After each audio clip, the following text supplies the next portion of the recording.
Hi, everyone. Well, if you're joining us today, you're right on time. Welcome to day three of the HiFL Masterclass Series 3.0.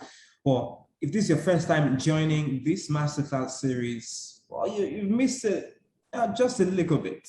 You've actually missed a lot, but guess what? Of course, a lot more to come in the remaining 3 days of the HiFL Masterclass today, Thursday, and Friday. So welcome to day three of the HiFL Masterclass Series 3.0. I'm your host, Chidibere Anwulu, and we've been doing this from Monday, and we're doing this today again, Wednesday. Today is a special day. We've got a big fish in the house. We've been having big fishes from day one. We've got the big fish today, and we've got something even more interesting to talk about on the HiFL Masterclass Series. Well, just to recap what we've done so far before I introduce our speaker. On day one, we had Dr. Tunde Akimbinu, who was speaking on, who works with the NFF, Nigeria Football Federation, the Sports Medical Committee. And we had him and we were speaking on health and how it all really comes together in sports. We had him for Monday, and he particularly spoke about sports and mental health, effect of sports on mental health. On day two, which was Tuesday, we had someone special as well, someone who works with one of our sponsors, Stanbic IBTC. We had Mr. Obina Luis Asonia. That was a very elaborate session yesterday with him. He's a business development manager for micro pensions at Stanbic IBTC. And on Tuesday, he spoke on a formation. He spoke on the 532 formula of formation, if you may, and that's the financial formation for life. Well, that's the journey so far, but it gets even better today because today we've got someone, someone who I respect a lot, someone who's done a lot for not just himself, for Nigeria, for Africa, and of course, for football in general. We've got Emmanuel Amunike, who is former Nigeria under-17 World Cup winning coach. I'm just going to read out, his background. Emmanuel Amunike won the African Football of the Year in 1994. Some of us haven't even started watching football then. This was during his time with Sporting Lisbon, and some months after he left African champion Zamalek, who were also league champions out there in Egypt. He is also an Olympic gold medalist, an African champion with the Super Eagles of Nigeria, and of course, during his playing days, and a World Cup winner after guiding the Nigeria under-17 team in 2015 to win the under-17 World Cup in Chile. It's my pleasure, it's a big pleasure to have Emmanuel Amunike with us these days. He's into coaching and it's big. Qualified Tanzania for their first African Cup of Nations for the first time in over 30 years. And he's also been part of the Nigerian coaching crew at some point. He's still a big stakeholder in Nigerian football. I kind of exhaust this man's background and the sort of things he's come here with, but we have him and it's such a pleasure to have him today. Today we'll be talking about collegiate sports, its role in promoting national unity. And there's nobody better than to have a man who's also helped develop a lot of some of the biggest talent we have these days in Nigeria and in Africa and globally. And it's my pleasure to welcome Emmanuel Amunike, African Player of the Year in 1994, Olympic gold medalist, and of course, World Cup winner with the under-17 team as head coach. Thank you, and welcome to the HiFL Masterclass 3.0 Day 3. Thank you very much. Yeah. Well, it's such a huge pleasure. Throughout the HiFL Masterclass series this year, we've been having a lot of fun, but we have you today to give us to see a different picture because the whole idea of the High Institution Football League is to promote sporting culture amongst institutions in Nigeria, is to promote the spirit of competition, promote talent, and to help them, give them a platform to showcase that, and to find a way to bed education and sports, and to aid some of these young athletes go pro, to give them that platform to help them push them to the professional life. And today we're having you speak on collegiate sports, its role in promoting national unity. I think I'll first start by asking you, how have you been so far? How have you been doing so far? Well, I'm doing I'm doing good. I'm great. I'm grateful to God. I'm alive, and regardless of like what you said earlier, being part of the team that unfortunately we were not able to qualify and put smile into Nigerians.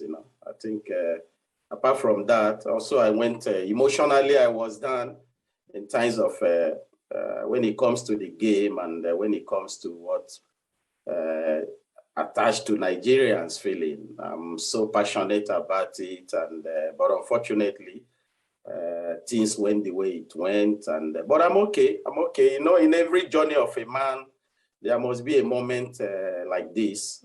There must be a difficult times, and the important thing is, to remain firm and remain focused, regardless of the shortcoming that or whatever happened, bearing it in mind, and knowing that tomorrow will be better. Of course, as a human being, we are used to only maybe the good side of things should happen to us, and it looks as if everything is perfect. But of course, also the negative side is part of a journey of life.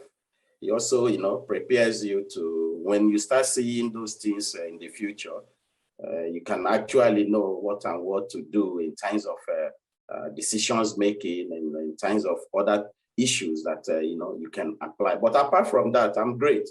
Looking forward, to be back again. Right now, I'm spending time with family. Like I told you earlier, I have two boys, and they are engaged into playing. So I'm not attached with any team for the moment. I have to do my fatherly responsibility by guiding them also to be able to, to be responsible as a person. But apart from that, I'm grateful to God for everything. I'm sure they must be loving having you around, because the coaching job takes you just really all around the world. And talking about going all around the world, you've been around the world during your playing days. Well, you started here in Nigeria and then moved to Zamalek, and then that's in Egypt. You've played in Portugal, played for Barcelona, and how did I even miss that? And of course, I played for Albacete, one of the clubs in Barcelona as well, and came back here to Africa. And and that's just for your playing career, your managerial career. It's also seeing you go around Africa and indeed around the world. And it's such a big pleasure. I don't know how they got you on board, but that's what HiFL does. And it's such a big pleasure having you, especially when this concerns, because HiFL is such a unique platform. It's one of a kind in Nigeria, and helping this talent, and the schools are where some of these talents are in schools, and just giving them that platform to really showcase their talent, and to just create that spirit of competition around our schools. Well, let's just dive straight into it. When I heard you were going to come on our session, I told you I had to wear my Super Eagles jersey so people can. I'm a super fan of the Super Eagles. I keep telling people I don't support any European team, no, because Chelsea broke my heart a lot of times back then. So I stopped. I'm like, no, if anyone has the ability to break my heart, it has to be the Super Eagles. And like you said, you were a bit down after your team of coaches was not able to qualify Nigeria for the World Cup. We were all down, so it wasn't just. You shouldn't feel you guys were the only ones affected. We carried the burden too, and we were all that. But we're back. I'm sure we're going to go stronger for 2026. We're looking forward to the World Cup to go down in America, in South America, South and North America, because it's America, Mexico, and Canada hosting for that one, and we're excited for it. Coach Emmanuel Amunike. I'm also Emmanuel, so just to put it there. Yeah, let's talk about Chile. Let's start with Chile. You won the Under-17 FIFA Men's World Cup in 2015. It must have been such an experience, I know it's a bit such a long time, but I know you've met a lot of people and they're asking you of 94. A lot of people ask you about 94 because that was such a golden team out there for Nigeria's first World Cup. But tell us about your experience working with these teenagers, teenage footballers, and making them world champions. I know you're a very humble person, so you always say it's not just about you, it's also about your coaching staff and of course about the players. But you were the man who made, you were the one who made the last decision. The last decision, laid on your shoulder. What was your experience working with these young boys and turning them from boys to men? And some of them are big stars these days in the world. Well, thank you very much. I think let me start this way. Before ever I became the coach, I think I was assisting Manu Gaba in 2013 under 17 with Ndoka Ogwade. And I think that was our first experience. And with the whole drama with the MRI and stuff, that category now is a very, very complex category in terms of the factors that are, being surrounded in the category with the MRI and stuff. So I was with Mano, and the good thing was that we have a very good team with, in terms of one objective, to see how we can develop the players. And I remember we started that screening in Abuja under the sun every day, almost a month. We were there, trying to give everybody opportunity. I think one of the changes that we did was, discussing with Alhaji Megari, and then telling him that I think it will not be fair for league players, to start to invite league players into the under 17, because you can't bring a player from Heartland and then you say he's a 17 years. You can't bring a player from Kano Pillars, you say he's a 17 years. So I think if we really want to, bring change, let us go back, let people come on their own. If you have your means of coming, you can come. Let all the academies all over Nigeria, if they have a means to bring their players, they can come, and then they will be given opportunity. So, and we did that very well, and we were able, to select players that started the journey. But under 17 is a very, very difficult category, because some players you started the journey with end up not going to the World Cup. And some players that are already at their home, nobody knows anything about them, may end up going to the World Cup. When you ask me why, because of the MRI factors. Wow. These MRI factors, I'm not a doctor, but the experience I had in that category is one of the major factors for a player to make it to the World Cup or not to make it to the World Cup, which means a player in question, the MRI is being done on the wrist. That is where they test the MRI, the growth of the players. But often at time, people fail to realize that the player you see today, the moment he started training and started eating well and having good rest, the morphological aspect of his body begins to transform. And once the body begins to transform, and we shouldn't forget that the bone in question also is a living cell. So the bone also is growing. So it's looking for a way to fit it. So all those things, initially, we don't know much about it. So, but we were able to control it and manage it. And then with the help of the doctor from Algeria, that was in the head of a FIFA medical department, I think our doctor then, Deji, had some contact with him and asked him. I think he was the one that actually gave us the information that it was from grade 1 to 5 that is allowed to play, Then grade 1 to 5, some players are on borderline. That means they are not actually eliminated. They are there, they can play, but there is no guarantee that they can make it to the World Cup. So you have to manage all these scenarios. And how do you manage it? The things that the players eat. You have to control what they eat. The players also, they are human beings. Sometimes some will buy biscuit, they will hide in their cupboard. Sometimes also we will do like the actor, we'll go suddenly surprise them, check their room, then we will see bread, we will see Coke. Most of them, they are afraid. If coach catch me, they will drop me. But, as a father or as a person that have played the game, understanding the players, Basically, at that category, you are not a coach to them. You are a brother that wants to guide them. A brother that wants to guide them to realize, to achieve their dream. Some of them might feel, why coach is like this? Why is he hard? No, it's not about hard. It's about discipline. So we were able to manage that scenario. We won the World Cup in 2013. Ndoko Bade, I myself, Emeka Amade, Manu Gaba, we have a very good harmony.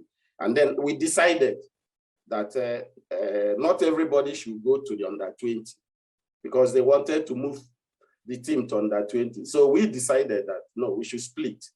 Since we have the knowledge of the under-17 already, let Manu and Ogbade go to under-20. Then I remain with Emeka Amade, then with maybe Kabiru that they brought into the team. At least it will be able to manage. So already 2015 already knew what was expected in the category, Then I went back again and then I started looking for young players that are much younger, knowing the consequences of MRI, that the player that is in grade 2 today, tomorrow might not be in grade 2, he might be in grade 5, and which we had the experience. I give you an example.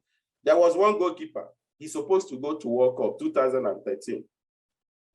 When we went to Qatar for preparation, in the restaurant, there was this white guy. Every morning, he's always eating 6 eggs, 6 boiled eggs. We were wondering, why is this guy eating 6 eggs? Because we know to eat 6 eggs, normally it's 2, but he's eating 6 eggs, But since the thing is not affecting him, for us, it's okay.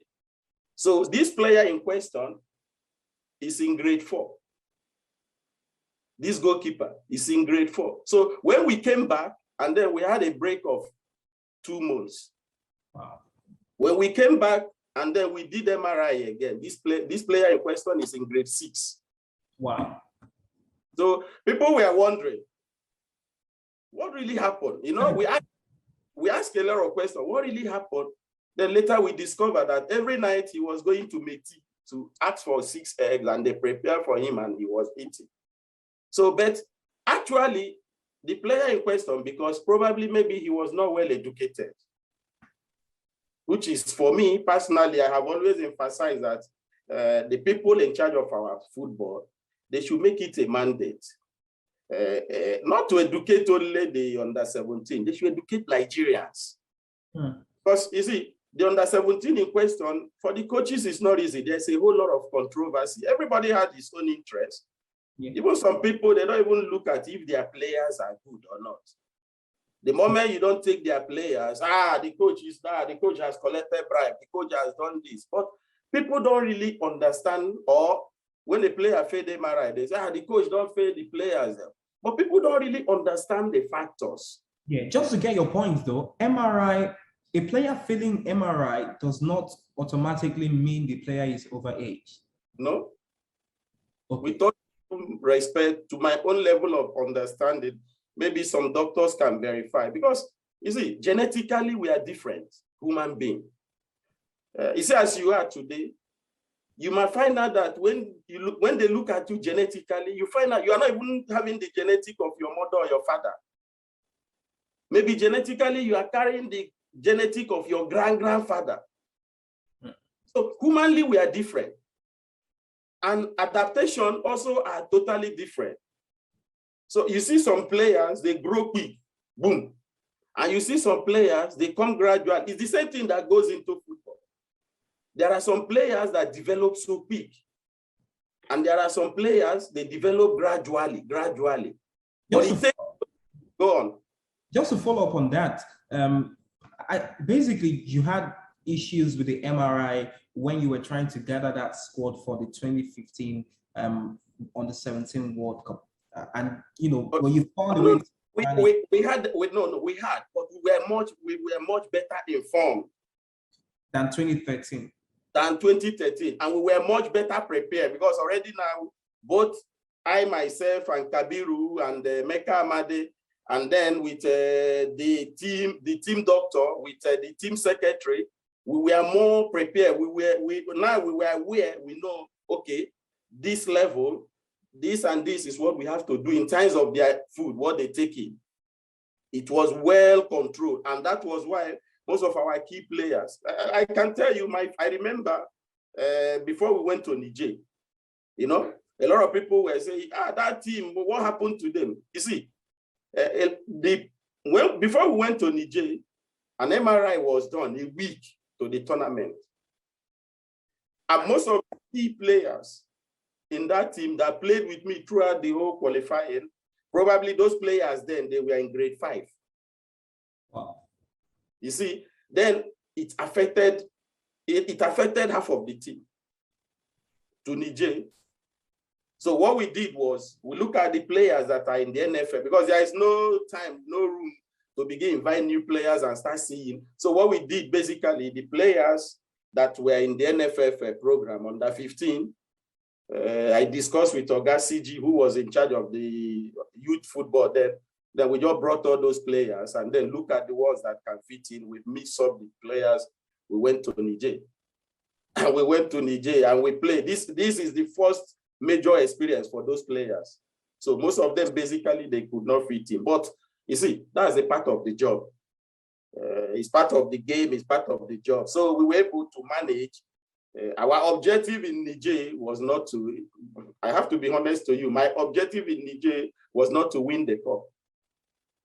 My objective, I marked out, was to be to be among the semi-final, knowing that once we are in the semi-final, we have big ticket for the World Cup. Yeah. All right. Yeah. So I want to follow up by asking, you know, now getting your squad and taking them to Chile. How did you how were you able to manage all the situation? I know it was more tactics, it was you know, man management as well, because these are young players who haven't traveled abroad before, and this was our first biggest tournament, or their biggest tournament. You know, they had played from the AFCON under 17, but this was their biggest tournament. What was the experience like taking them from that group stage up until that final? Well, the players, I think, like I said earlier, I was not just their coach. I was like a brother to them. I brought myself lower to them. And I told them, you don't need to look at me. Emmanuel Amunike, this, that, my coach. No, don't look at me. Look at me as your brother. I'm your coach first, but I'm your brother. I'm here to help you. But I can tell you one thing. I don't like players that doesn't work hard. We have to work hard. We all have to push ourselves. People will say this team is not good, which happened. People say that team is not good. We are not going to do anything. And I say, well, people are free to talk. People will talk. There is no doubt about it. But the important thing is, let us remain focused. Let us look at how we can improve ourselves. And I remember, let me tell you one thing. The first day, I took them into the room. And I told them, today we are going to watch a documentary, you know. And when we get into the room, I put a lion documentary for them. So everybody was kind of, they were expecting football, but what they are seeing is where lion is chasing animals and catching and then this. Then I told them, I say, see, you can see the lions, they cannot run more than 50 yards. And when they are chasing animal more than that, you can see they abandon the chase. I say, this is Nigeria. We are strong, we are quick, but we don't play as a team. We have to play as a team. We have to mark as a team. We have to defend as a team.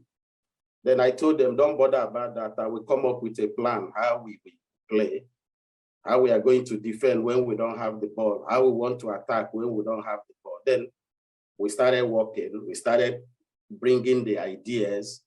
We started sometimes separating the team. Sometimes I will take Abiru to deal with the offensive players. I will take the defenders. Then we will talk about what are the possibilities in case if we lose our position. Then we supported everything with going to class in a week, every 3 days. So the players, basically, they begin to understand the game from tactical point of view, from intelligent point of view. So I was kind of, okay, we have a team now, but I'm still missing a link. because I saw Kelechi Nwakali was a very good player. He was a player that in times of, he can give us all the necessary passes that we require. Right. So I was looking for that player that can, complement him. And luckily for us, when I went to Lagos for trial, the teams, they came all the way to, for me to see them. And luckily I saw a player named David Enegono. He was in the middle, and then we say, oh, this player is good. But let us see him because he's in Lagos. That is his comfort zone. So let's take him out of his comfort zone to Abuja. And then when he gets there, he will meet 10 lions. Probably he is a lion in Lagos, but in Abuja, you will see 10 lions. So it all depends on how he will adapt. And to be very honest to you, he came in and then he surprised us. He gave us more stability in the middle. So I decided to give Kelechi Nwakali more free role to operate more freely, and then David to remain more fixed, to recover the ball, and then with the likes of Agbo and Kingsley, Michael in the middle to complement that middle, because I always believe if we can dominate the middle, it is much easier for our attackers, our strikers to play. Then I had a lot of nine types of position. Players that plays in nine strikers. I have Oji, I have Osinachi, I have Victor Osimhen, I have Kenyide. Unfortunately, Kenyide failed MRI, so he was not able to make it. So these 9 players now, what am I going to do? Am I going to drop all of them? No, because they are all good. So I started changing their position. I started playing Osinachi from the left. I started playing sometimes Oji from the right, then to see if they can really function. And then they were functioning, I think, a week to submit the list. Then came Funsho Bamiboye. A week to submit the list, he came. And I asked him, why are you coming? And he said, this is the time, because he was in Aspire. He said that was the time they gave him free to come. And then I said, okay, play, let me see you. And then he played, and I called our secretary and I speak Yoruba to him. I say, he said, what are you saying? I say, Bobo, I think that guy will help us, but let's observe him. And when I was convinced that he can play, I put his name, I registered him. I was not looking how long he has been in the team. I was not thinking about whether he just came. I was just focused on who can help the team, who can help the players, how will the players play, and how will we be able to achieve our objectives. Yeah. Well, it must. Well, from all I've got from you, I'm sure for those who are also watching, the process was what made it easier when you got there, because you had the likes of Chile even in your group, the host nation Chile. So the process was really what really cooked up this team to get ready for, and then that documentary, showing them a lion. And I'm sure that would have blown them away. But let's come back and talk about collegiate sports within our schools, and that's what HiFL stands for. But collegiate sports is one of the largest platforms to engage youths in Nigeria, and that's exactly what HiFL is doing. How do you think it can be structured to improve national unity? And I would say this because football is the biggest sport in Nigeria. We know what happens when the Super Eagles, for instance, win the Nations Cup. God bless his soul, Stephen Keshi, Coach Stephen Keshi, who won it in 2013. It kind of found a way to bring Nigeria further together. I don't know how football does it, but of course, football has a way to bring the country together. But also, these talents, lots of them are in colleges, they're in universities, they're in tertiary institutions all over Nigeria. And collegiate sports is, of course, big these days, with HiFL coming on board for 5-6 years now. So how do you think it can be structured in a way to improve the unity in Nigeria, in terms of, harnessing the talent from collegiate sport and giving them that platform to go forward? Well, I think it's very, very important, the way we see our football, not only from senior level, I think from grassroots. bearing it in mind that the players you are seeing today, they were once in the grassroots. And the level of information in terms of football education they can have, that will really help them a lot, to be able to understand the game more. Why is it that over here they are insisting on players' education? In Spain, in Europe, in the developed world, even the players that started playing from 5 years, because that's when they started playing, 5 years here. So why is it that they are insisting? The clubs, the coaches, they are interested in the players' academy because they understood one thing. If the player in question is knowledgeable, his decisions making both on and off the field will be much better. And when a player is not knowledgeable, the player will be playing just based on talent. And this is one of the major problems we are having in Nigeria, in Africa. Because one thing, we look at the players, how talented he is. First, we are not looking at the players that they are human beings first. Players are human beings. Then apart from their human being, okay, they like sports. I like football. I like running. I like athleticism. I like basketball. But above all, they are human beings. So how can we bring in a program to aid them to be able to reach to their maximum potential? So these are things we have to do. I can remember I started playing Principal Cup when I was in secondary school, class 2.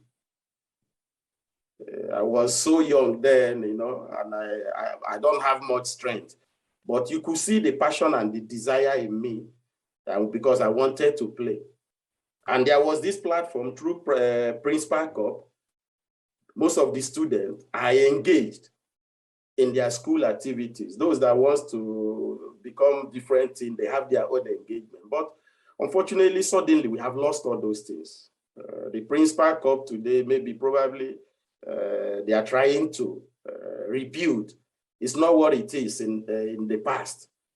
Then, suddenly, you're having the surge of academies all over Nigeria.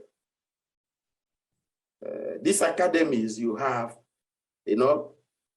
most of these academies are individual academies. Then we have to ask ourselves, and I can some of us are not following statistics. I can tell you for the past 5 years now, the academies in Nigeria, they are the ones giving national team players. If I'm mistaken, somebody should correct me. They are the ones giving national team, our senior team players. Because that is where these players go to learn the basics of the game. And if academies, a player can't just go and play on the continental stage or on the world stage when you don't know. And you can't learn the basics from in your house. You have to join an academy. Let me give you an example. At least, since I came on board since 2012 with Manu Ndokobade, most of the players invited in the under-17 are academies. Since then, it continues that way. Most of them are from academies. Most of them have been privileged to graduate to our senior team.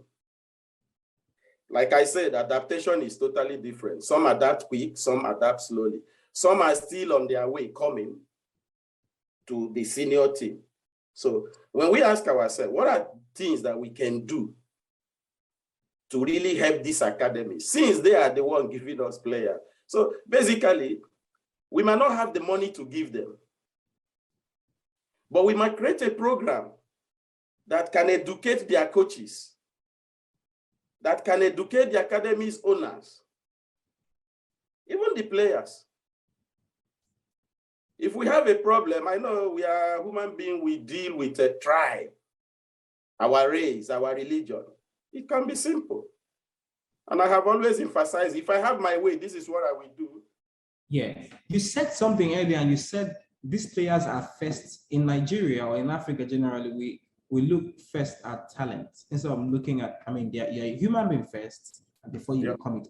And being a sport person myself, because I played sports semi-professional, I played badminton. Even though I tried playing football, but I'm not successful footballer. I think every child growing up just wants to play football, like when I was, younger. And like in collegiate sports, sport generally teaches you discipline, teaches you things about life. It teaches you to be a better human being. And you gave example of Spain, what happens in Europe. What happens in Europe? They like players who are educated, because once you're educated, it makes the tactics that the coach is going to pass to you easier to understand, because then you have an open mind, you have an educated mind, and generally it makes you a better human being. So for collegiate sports in Nigeria, I think if there's a way, to just improve or just help better the life of, or give equipment or things that can help better collegiate sports in Nigeria, it could really help put in some money there to help develop this talent coming from our colleges, our schools, our universities, to become not just better sport people, but also better individuals, for the country. No, I think it's key. Like I said earlier, that often at time we fail to realize that these players in question, they are human beings. They are players, of course, but they are human beings. But we are only looking the footballistical aspect of their life. We are not looking at them as a human being. Like you said, all these things has to, if we can create a platform. I was about telling you some earlier in terms of, we have about 6 geopolitical in Nigeria. So if we really want to help, to avoid people saying, you didn't come to my region, you didn't come. So we can create a platform in terms of the geopolitical in the north. If we want the people to go over there, if it is 1 month program, they spend 1 month with the help of the FAs. Then they can go there to help, to educate. After doing that, they can go to the south. They can go to so to avoid that people will come and say, because sometimes if you say you want to do it state by state, people might say, no, you didn't come to our state. So yes. You see, we are people that we deal with emotion and sentiment. Sometimes we don't look at facts. So like you said, in modern football, not only the players, even those that are indirectly or non-indirectly involved in sport, they're also human beings. You have to educate them also to live. You have to educate them to learn, to become responsible human being in the future. So I think these are the things, in Africa we are lacking. Like I said earlier, the academies, because I'm still taking it to the academies that are giving up. We are talking football now. I'm still taking it to the academies that for over 5 years now, they've been giving us players. Osimhen did not play in Nigerian League. Chukwueze did not play in Nigerian League. Nwakali did not play in Nigerian League. Ejuku did not play in Nigerian League. And these are the players now. They are important. Awoniyi did not play in Nigerian League. And these are the players we are looking. So we can ask ourselves, there's nothing wrong in having all those academies. The only thing we can do is to structure it and then find a way to educate them. We might not aid them financially, because probably we don't have that muscle in terms of money to aid them financially. But we might enrich them through educational aspect of the game. We might enrich the coaches to understand what he has to do, the kind of knowledge he's imparting in the players. So basically, when those players come to the national team, already you are not telling a player to defend and he does not know what you are talking about. You are not telling a player zonal defending. He does not know what is zonal defending. You are telling a player creation of space, occupying of space. He does not know all those things. But if we have done this earlier, so basically the national team coaches, what they will do, they might end up, okay, I want to go to so-so state. I have nothing to organize there. Let me sit, discuss with the FA. Kaduna FA, I'm coming to your state. Organize your boys at the under-17 level. I'm only coming to watch. And when he comes there, he watch. And if he sees a good player he feels that can help his team, he takes the player. So you see now, basically what you are doing is, you are not only teaching, you are also carrying the state along. You are also telling the young man that is in the village, in the northern part of Nigeria, in the Kanu, that are in the remote area. You are also telling him that regardless of he's in the remote area, he has hope if he knows how to play ball. Because the state FA, they are the one in charge of that, to organize all the local districts and bring them and everybody see. So you see now, you are what are you promoting? You are promoting unity. Yeah. You are promoting hope. You are making the less person, he doesn't need to come to Abuja for people to see him and he looks important. No. He believes that wherever he is, he's talented, he can be discovered. So, but all these things, like I said earlier, is something has to be said, planned, and then implemented. But for it to be implemented also, you must have people with free mind that are ready to do those things.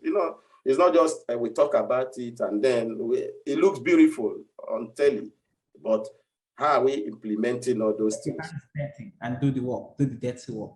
I think that's it. Well, HiFL, the High Institutions Football League is actually organized to cover all the zones in Nigeria, the 6 zones in Nigeria.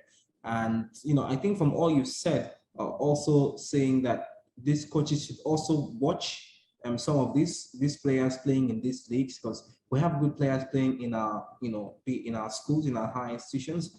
And that way, getting talent from some of the league games going on in these different geopolitical zones where the HiFL league is going on.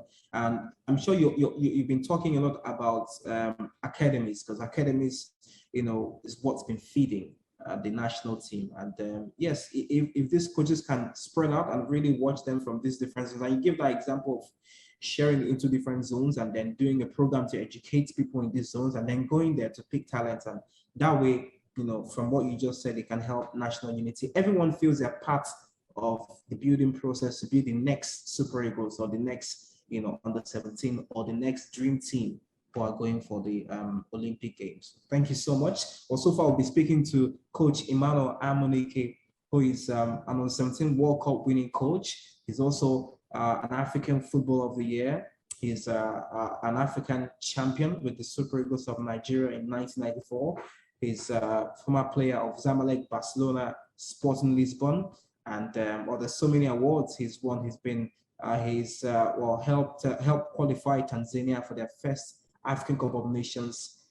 Himself and his team, of course, for the first time in over 30 years. Well, Coach, it's been such a pleasure talking to you. I just want to follow up, and this is a question that really touches my mind. Many young players show incredible talent at a young age, but don't live up to their potential. What advice do you have for stars who aim for the big stage? Especially in terms of meeting their potential. You see a player when in the youth's cadre, very good player, but then you really are looking forward to them to carry on in that with that growth, but they don't really hit the right tones. So what advice would you have for players who are just starting up, who would like to reach their highest potential? Well, I think first of all, the player in question, they have to believe in themselves. They have to believe in themselves, because the talent they possess is a gift from God. Not everybody has the talent of playing football. Just like when you have musicians also, not everybody has the talent to become a musician. But the reality is that they have to believe in themselves. They have to be open-minded to learn. They must have the desire to grow, because it's key. No matter how good you are, no matter how you believe you are talented, you must also realize that there are other players also that are so talented. So at the end of the day, it all boils down on who is really improving his game. Like you said, yeah, it is true that we have seen a lot of talented players that Nigerians, everybody is expecting them to, But unfortunately, also, most of these players also, the kind of company they keep is also key. The people that run you is true. The under 17, the moment there is success, you have a lot of agents all over. You have people in Nigeria, family, brothers, everybody now is looking at you as a money maker. But people are not, like I said earlier, people are not really paying attention to see, yeah, this guy is talented. He's a very good player, but there's a long way to go. We have to guide him. We have to, take care of him. There was a friend of mine here. His name is Esteban Torres. His son played for Racing Santander. They just transferred him to Barcelona this season. Wow. And he was transferred for 8 million. So the boy, I knew the boy when he was 4 years. He's a very talented player. But you see, along the journey, a lot of opportunity has, come for him to even leave and go to another city. But the father was able to guide him.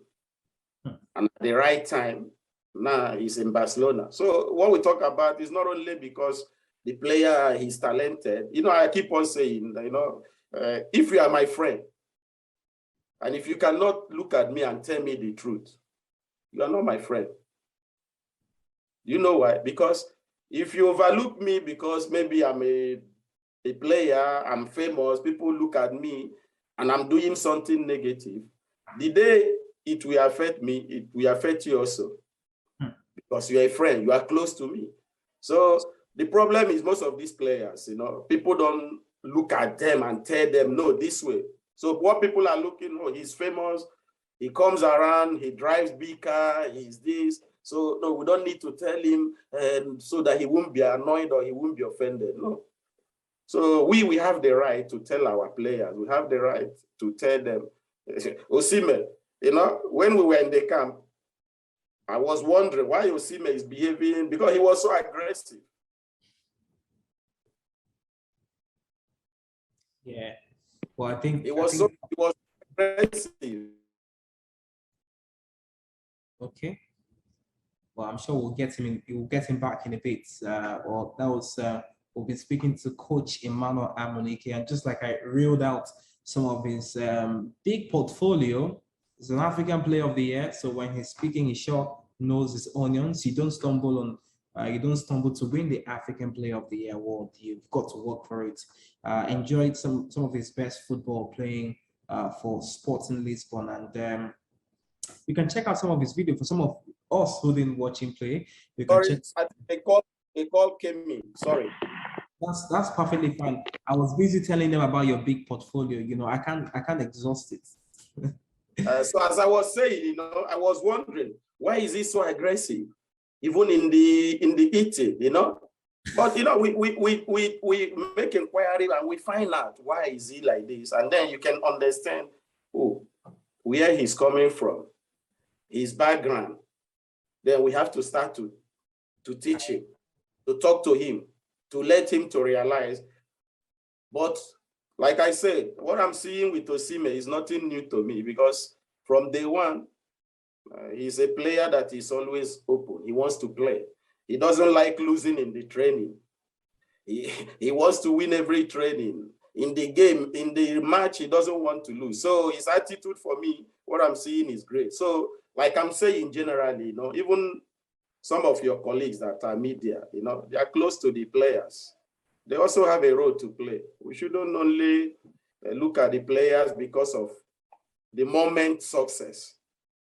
We must be bold enough to tell them the truth, because the only thing in life that can, clear your conscience is when you tell people truth. You have nothing to lose, and you have done your part by telling the players the truth. But unfortunately, some will listen to you, some will not listen to you. But that does not mean we should relent in not telling them. I think that is one of the major factors.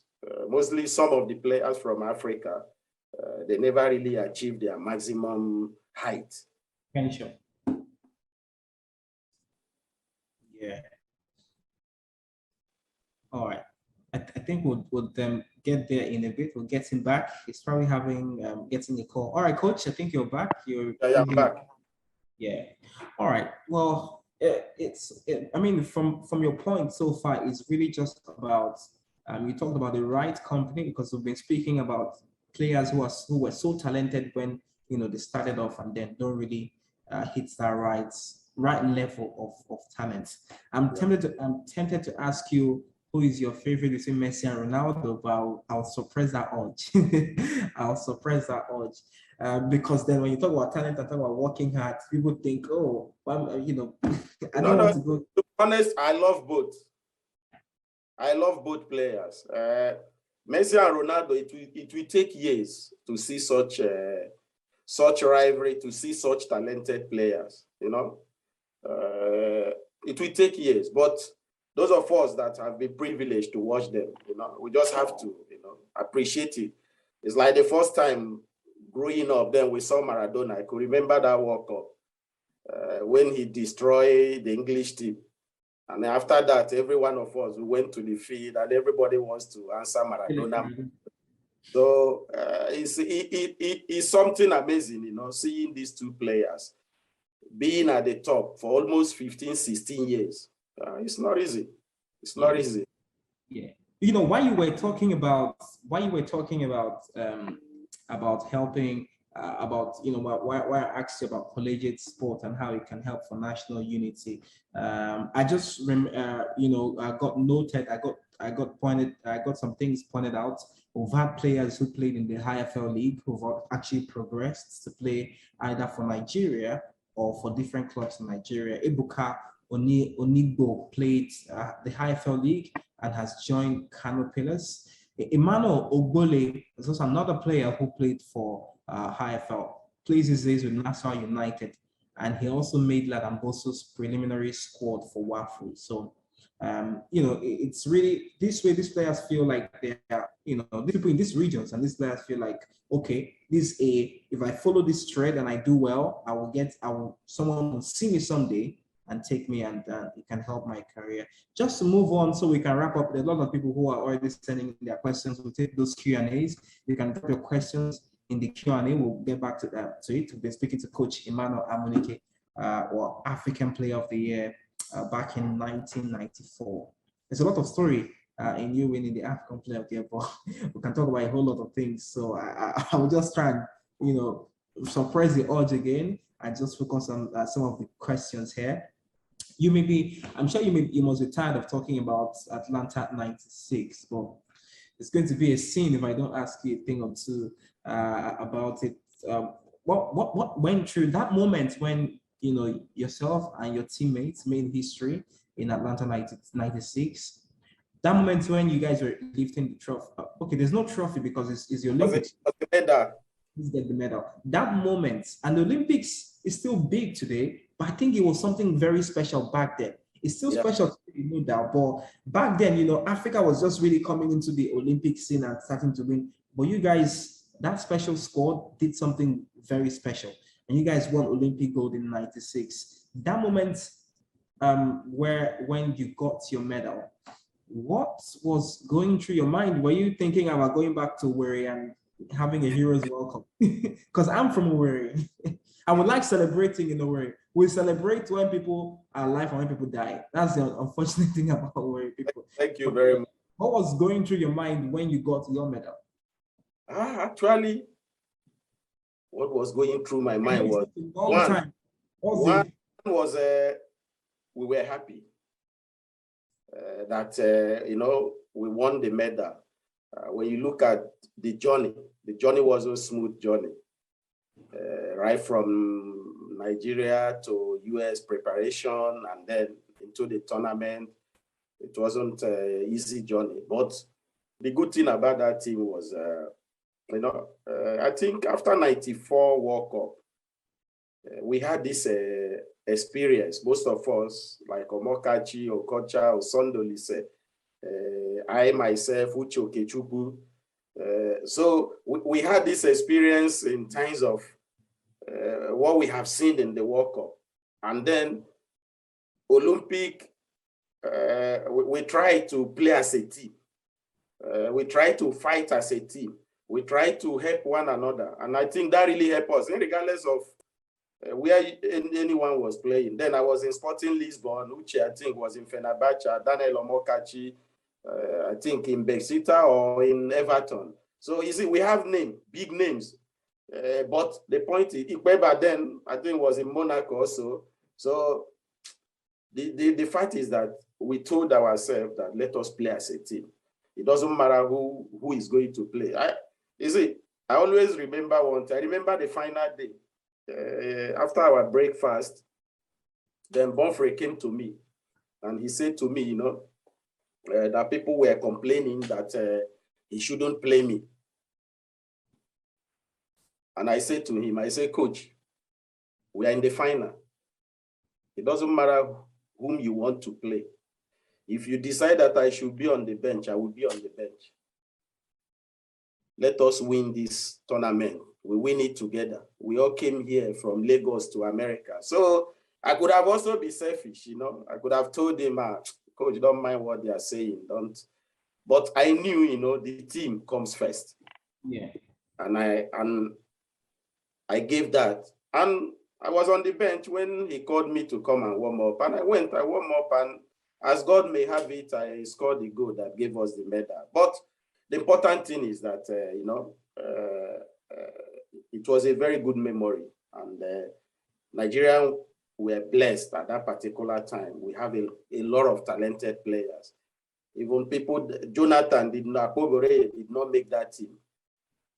So you could imagine when Jonathan, that was a very top player in the German league, did not make the team because we were blessed with talent. Those of us that were able to be in that team, we were privileged. I was one of the overage players that came into the team. So I was privileged. I could have been in Sporting Lisbon, training, preparing for the season, but I was, given the opportunity to come and serve. But at the end of the day, I think that Olympic opened the door for African football. Then the next edition, Cameroon went and won it again. Then people begin to realize, people begin to pay more attention to African football. But for me, it was a very big privilege to be part of the team. Wow.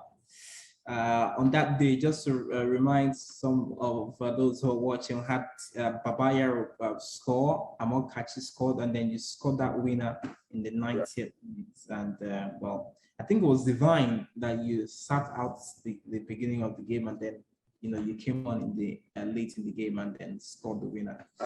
Well, you see, I have learned one thing in life. I have learned not to rush things. I have learned to allow things to happen naturally. It's like me coming down also to serve, to support Egbavo. There is nothing stop me telling them no. And that is whom I am. I'm somebody who will say no. But you and I know our country. And there is no way a minister can call me and I will tell minister no. That means basically I'm there.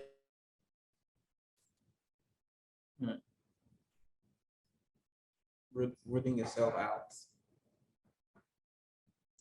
Well, I think we're freezing. All right. I'm sure I'm not freezing. I think our coach has frozen again. I think it's frozen in time. He's just remembering the 96 goals where they beat Atalanta, where they beat Argentina in that final. Can you hear me? Yeah, I can hear you now. We can hear. We were thinking you had frozen in time. Can you hear me?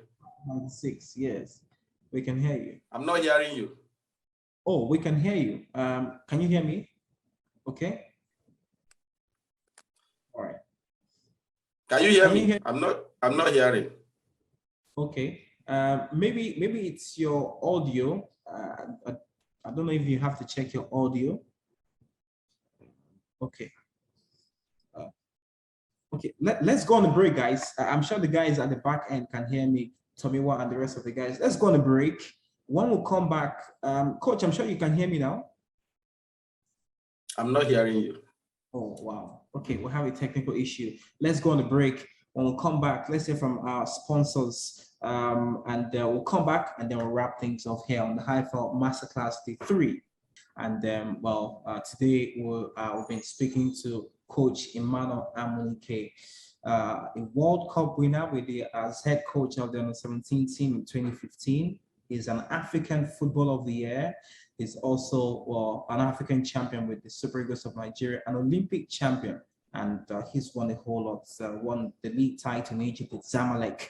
Also coached Tanzania to their first AFCON in over 30 years. Coach, it's been a pleasure. I'm sure you can get my audio now. It's been I can hear you. On day one, we had Dr. Tunde Akimbino, who is who works with the Nigeria Football Federation Sports Medical Committee, who spoke to us about mental health. On Tuesday, we had Mr. Obina Louise, a business development manager for micro pensions at Stanbic IBTC, who spoke on 532 information. Coach will be very familiar with, and well, it was for financial formation for life. And I'm sure Coach knows a thing or two about how during your playing days, how you're making money. You have to also plan when you retire. And we had Mr. Obina Louis Asonye from one of our sponsors speak on that. Many thanks has to go to our sponsors, Stanbic IBTC, who have stood strong with HiFL from inception, Bold as well, Evasa and Nuga, who have all come together to make this possible as we get set for the HiFL League this season. Coach, it's been a pleasure, and we've got some of those questions coming in, courtesy our Q&A. So I'm just going to start shifting. We'll just take about 2 questions, so we'll let you take a rest, because it's been very resourceful time talking with you. Just some of the questions coming in here. Someone was asking, how can these players? Okay, someone was saying, is it a good idea for a coach to speak to a particular player if he's misbehaving in camp? I think that's what the person meant. I think it all boils down to how you relate to the player, so you don't lose them by speaking to them. Well, it's important. I think communication is key. In modern football now, communication is key. When I say communication is key, the interaction you have with your players, both collective and individual, is very, very important, very vital. You know, often a time, I think football now is not just you are coaching a team. You are managing your surrounding. You are managing your backroom staffs. You are managing the players. You are managing the guy that even clean the boot of the players. So you have to manage everybody. When we talk about players that are stubborn, players that do not listen to instruction, remember earlier I said these players are human beings. Sometimes you must talk to the players. Sometimes you have to do individual talking. Even we coaches, after the game, there are something we call individual analysis. What do I really mean? In modern football now, which you and I know, tactics, system, whatever we call it, is nothing new. It's no more hidden. Where people say, I'm hiding my system, I'm playing 4-4-2. No. It's the ability of the players in times of to understand the game, to interpret the game when they have the ball and when they don't have the ball. For example, when you have a player that is stubborn, but he's talented, so what do? Do you kill the player because he's stubborn, or do you find a way to get the best out of his quality and then try to talk to him, try to talk sense into him?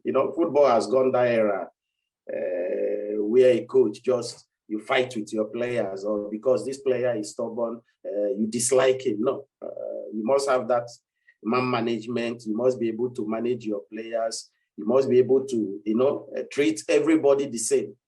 One of the biggest mistakes most people often do is that they build their team only around just 11 players. So basically, those players that are going to play, these are my team. But we fail to realize that even players that are coming off from the bench, they can change the game. So you have to work everybody equally. And one of the success we had, I go back again in under 17, was thanks to NFF, then NFF. They gave us the platform of having 60 players in the team. Wow. So I was able to have in each position, I think I have almost 3 to 4 players in every position. And I was going through the same drill with every one of them. The same drill. So basically, if one player failed MRI, it will be easier for us to bring the other player and put him there because he has already, we don't need to start teaching him again. He has already gone through the same process of learning, like the player that failed MRI. I think that really helps us. But it all depends on the vision and the planning of the people in charge of the team. Football is not just only in times of we assemble, then we say we have talented players. We're going to play so-so system. Even those systems, you have to work on it because the players must understand that they are not going to play only against themselves. They are going to play against opponents. And those opponents also, they are going to put challenges to them. So when the players begin to understand all those things, it is much easier. But I have always believed my way of doing things is you must, even if the player in question is the most stubborn player in your team, you must find a way, to talk to him, to bring him into the team and get the best out of him. Great. Well, Coach, just finally, we've been here for an hour. Just finally, what extra measures should universities make for student players so that they can shine on the pitch and in the classroom? We know education is a major part, and you've also advocated an educated player is a player who is easy to learn tactics because then he or she is educated.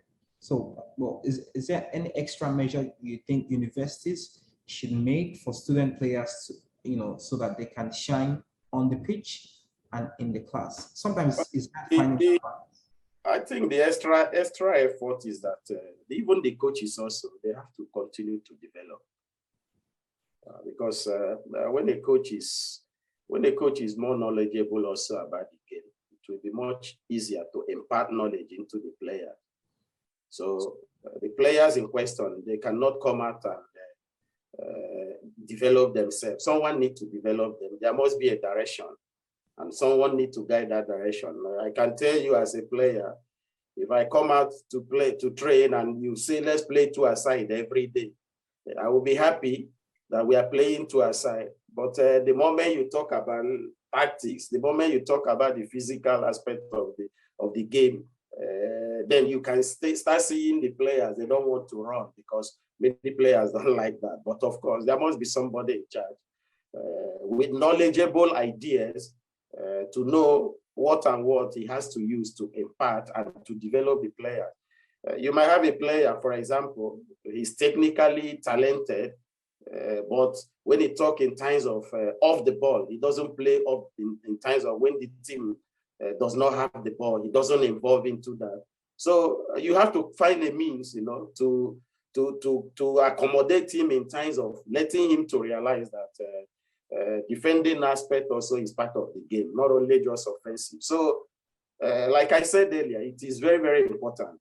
If I have my way in Nigeria, I can tell you, I would prefer let us have more educated coaches, instructors, coaches, more than we have professional coaches, because this is where the journey of these players begin.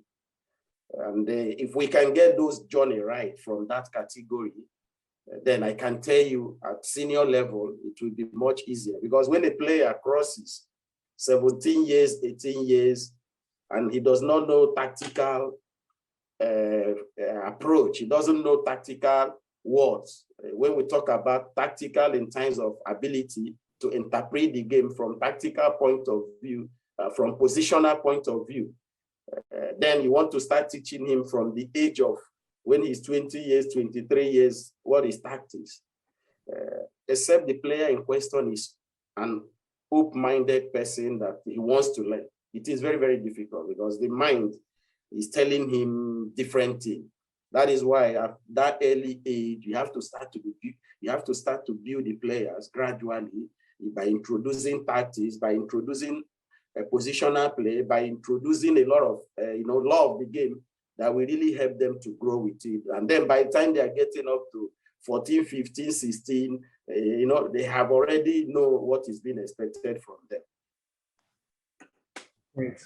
Well, Coach, it's been a big, big pleasure. I'm sure, once these players, basically they have to be learned, and that way what you're saying is they have to also focus on their studies as much as focusing on sports, because just focusing on collegiate sports now, or players who play in universities. I know many people will say, oh, maybe playing for universities, they have to go to an academy rather than training with the university. But these days we're seeing some really good universities who are producing some really good players. And like I noted some of them who are playing, some of them who are even playing in Nigerian league, who are now, getting promoted into the WAFU team, which is fantastic. And it's a testament of the HiFL, Higher Institutional Football League, program so far. And I'm sure as we go on, we'll see younger players who can, make it into the maybe under 20, and maybe some of the other leagues. Coach, it's been a big pleasure having you. I mean, I've enjoyed. I have someone anonymous who was asking you, would you like to coach Nigeria in future? I think you would like to coach. I think I'll answer for you. But let's hear from you. I'm sure you'd want to answer that. Well, Nigeria is my country. Of course, nobody will not love to coach his country. We love to coach Nigeria, but of course, now we have a coach from Portugal. The important thing is that, I wish him all the best. And it doesn't mean that things did not go well for us and things should not go well for him, His success is our success. And I wish him well, and I hope he can have success in Nigeria. Of course, we also, we pray to move forward. I have always been someone with a progressive mind. Regardless of what happened, I have moved ahead, and hopefully I will be in a position again to do something that will impact positive to the lives of people. Yeah. Well, Coach, many thanks. So far, we've had Coach Emmanuel Amunike, who's been speaking to us on our collegiate sports and how collegiate sports can help improve national unity in Nigeria. And Coach, it's been such a big pleasure, talking to you on a personal note. I'm sure, everyone who's been listening to this session so far, it's been a great session, and thank you. I think you're not in the country at the moment. You're probably in Spain, if I'm to guess. So thank you. Yeah, you're right. Yeah, thank you. And we're looking forward to see Amunike Jr. Play, go on and play in the 17. We hope so. We hope so. And I wasn't privileged to watch a lot of your games during your playing days because I was way younger. So even though I watched, I would have forgotten. But of course, thank God for YouTube. We can always check out some of those games. And some of the things I noticed about your game is you like to come into the box and just either head the ball or shoot it. You like to you're an opportunist in the box. You're an opportunist. If there's a chance, you take it once. I come as a thief. Yeah, I saw a lot of that. I saw a lot of that. In fact, I was looking at your time at Porto, and I saw a lot of goals you actually scored either with the head, and you're not even the tallest on the pitch. So you can be a loose ball in the area. I would just see. I can very well. I can lift. Yeah. It's not about my size, but I'm also a very, very aggressive player. Mostly offensive and defending. I think that is one of my quality. I have the ability to defend and attack. And that has given me edge all over, even in the national team. So, but, we pray now that the new ones, they should do more than us. Coach, it's a good thing I have here, and this is not personal, yeah? This is not personal, please. Coach, I'm a big fan of the Super Eagles. And if there's a way you can pass this message to the coaching staff. No, it's not possible. Yeah, it's not possible. Okay, I'm just saying. I saw we have some really good players in the national team these days, but I feel like we have better free kick takers or dead ball specialists than Moses Simon. Moses Simon is a very good player. Of course, he can still improve, but many people, me personally, I wasn't so happy seeing him taking like those games against Ghana. Was taking those. We had a free kick, a very important opportunity, and Moses Simon was there. Another player could have taken it. Moses Simon is not very. Well, I think also sometimes it all depends on the stage mind of a player. Some players, they have that confidence, like what Moses is doing. There's nothing wrong in what he's doing. But of course, the areas is we have to, practicalize it to improve on it. It's not just about free kick. Then there must be objective. And in modern football now, sometimes you lose a game through set pieces. Yeah. And sometimes, you win a game through set pieces. So all those things are being worked at now. It's not just we come out and we say we are defending corner. People must know what is their objective, what is my function, where do I need to stay. But of course, it's up to the coaches, to identify those things and then work towards to that. There must be a clear pathway in terms of set pieces, defensive and offensive. There must be a clear pathway. Who is going to the first post? Who is going to far post? Where is the ball coming to? So all those things is being practicalized. And when each player in question understood his function on the ball and off the ball, I think it will be much easier for them. But just there's free kick and then we just cross, everybody running. It might work when we play a weak team. But when you play a team that is well organized, that have trained both ways, then you find out that all those things are not effective. Yeah. But of course, there is room also to improve in everything. Well, Coach, me and you, our conversation, if I start talking here, I mean, it won't exhaust, but we'll have to let you go and let everyone rest. It's been a very robust session today on the HiFL Masterclass Series 3.0. And we'll be speaking to Coach Emmanuel Amunike again. He's a one-time African Player of the Year. He's also an Olympic gold medalist with Nigeria, the Atlanta 96 team. He scored the winning goal. He gave Nigeria gold, literally.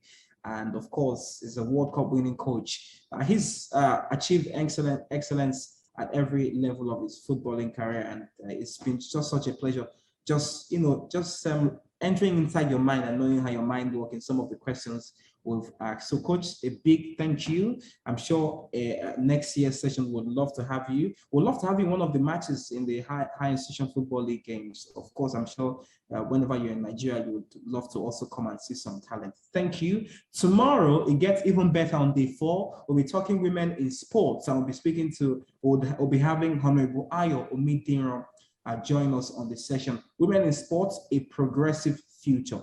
For now, but that's how far we can go on today's episode. I've actually overshot the time they gave me. They were begging me to leave. I can't just leave you without saying some of the things I've said. And there's even more.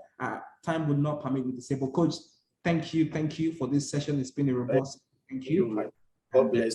Thank you. Yeah, and I'm looking forward to seeing, like I said, Amunike Jr. We're doing some giveaway, giving out authentic jerseys from HiFL. Yesterday, we shared the giveaway question. Today, we're asking today, the question we're asking today is simple and is straightforward. And today's question isn't so hard. We're asking you, and it's around our facilitator today. In 2015, Nigeria won the FIFA Under-17 World Cup in Chile with Emmanuel Amunike as the head coach, who won the Golden Ball and Golden Boot awards of the tournament. Again, in 2015, Nigeria won the FIFA Under-17 World Cup in Chile with Emmanuel Amunike as head coach, who won the Golden Ball and Golden Boot awards of the tournament. Go on social media and drop your answers. You can find HiFL at HiFL Nigeria on Twitter, on Facebook, and on Instagram. And make sure you're tweeting at HiFL or you're posting the question and you're tagging HiFL so we can see the answer you're dropping. We're asking you who won the Golden Boots and the Golden Ball in the FIFA Under-17 tournament in 2015, which Coach Emmanuel Amunike won with the Under-17 team. And make sure you're following HiFL, High Institution Football League, HiFL Nigeria, across all social media. Coach, thank you again. And for everyone, bye for now. Thank you.